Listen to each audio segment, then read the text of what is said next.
Life as a child was not easy for Nikki Whitehead. She was born in prison whilst her mother served time for drug possession. Nikki was raised by her grandmother, Della Frazier. She said she had a hard time keeping Nikki out of trouble. At 17 she fell pregnant with the twins. For the next 12 years, the trio would live with Frazier. Although Nikki always dreamed of giving the twins a better life.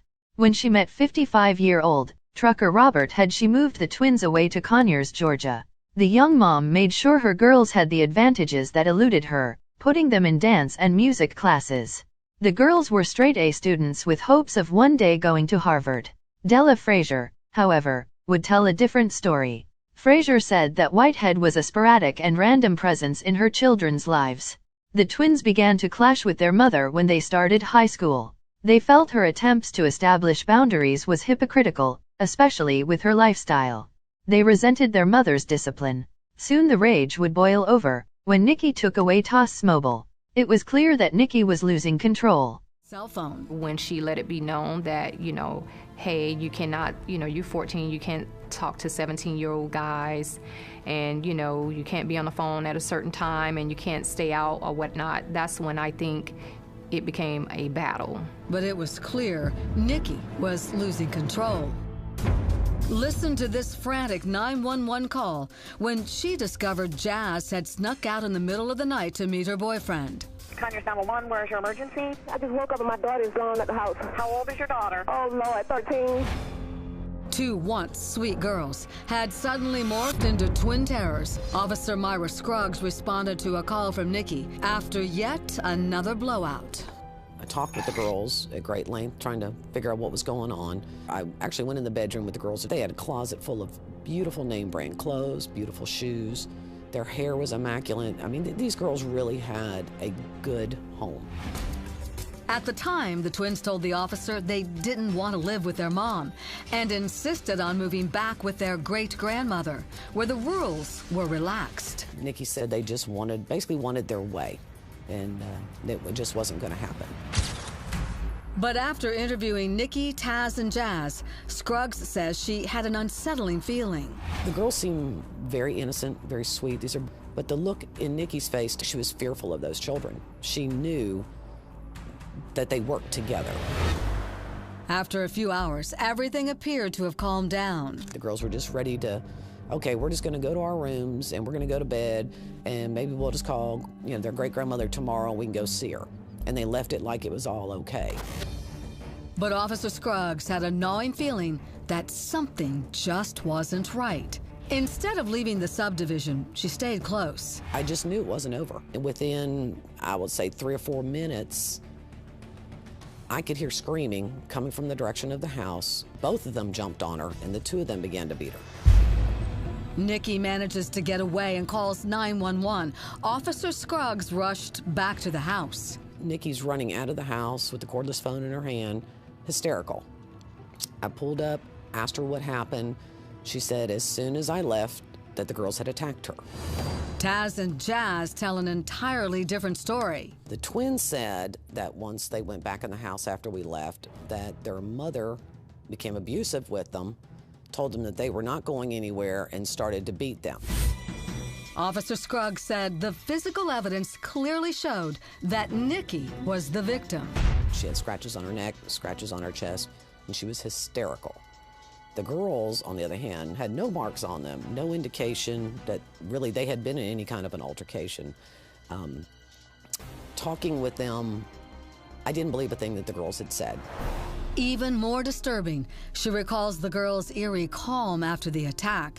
You could have been two strangers, and there would have been more emotion shown.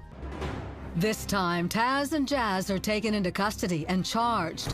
They are in and out of court for years and ordered, along with their mother, to undergo counseling. It was a living hell for her, only because the kids did not want to be back with her. On January 5, 2010, Whitehead once again regained custody.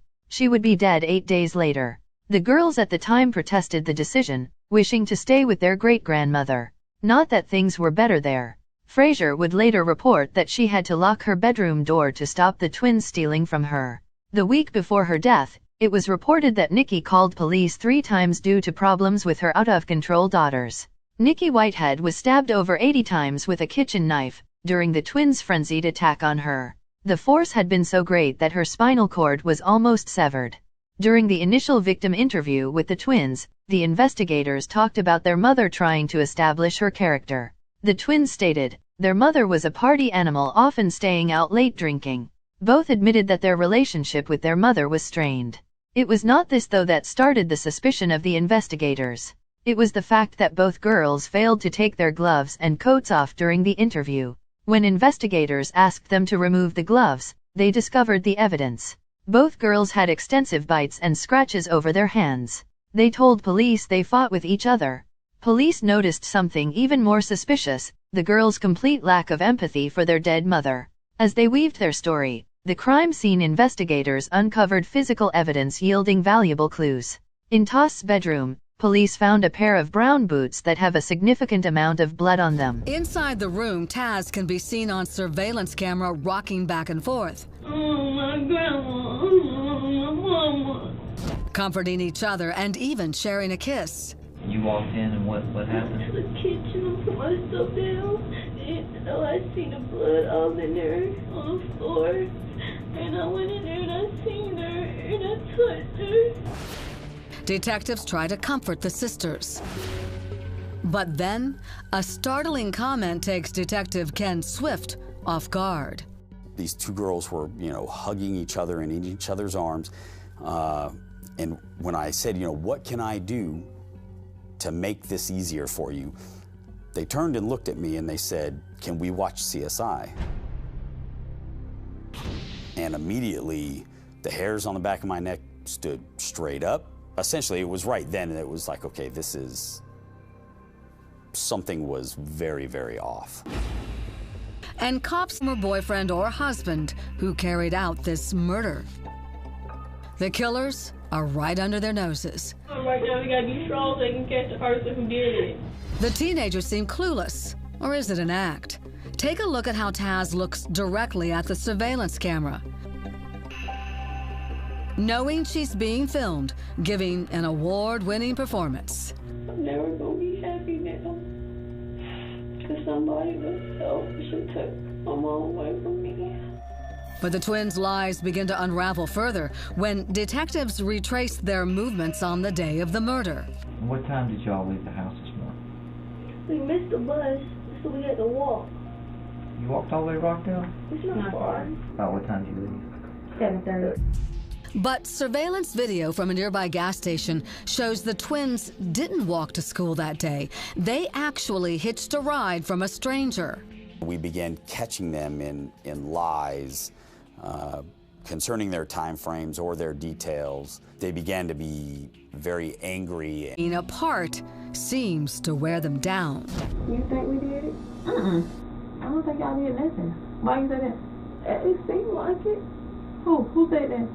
Well, it just seemed like how y'all was questioning us and stuff. It just seemed like y'all think we did it.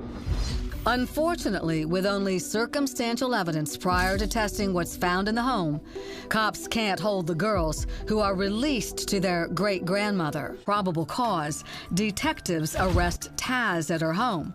She's cuffed and aggressively frisked. Then, police head to Rockdale High to nab her sister, Jazz. We decided we were going to arrest them on the last day of school for fear of they were going to take flight out of the country to avoid the charges. The now evil twins seen here, looking defiant and arrogant in their mugshots, are charged with felony murder and aggravated assault in their mother's death. Now listen as their true natures are revealed on this police car recording. I'm not going down for something I did not do. Please find a murder weapon and then get the real person. For real. What the waiting for? They having coffee and donuts and having a good jolly old time.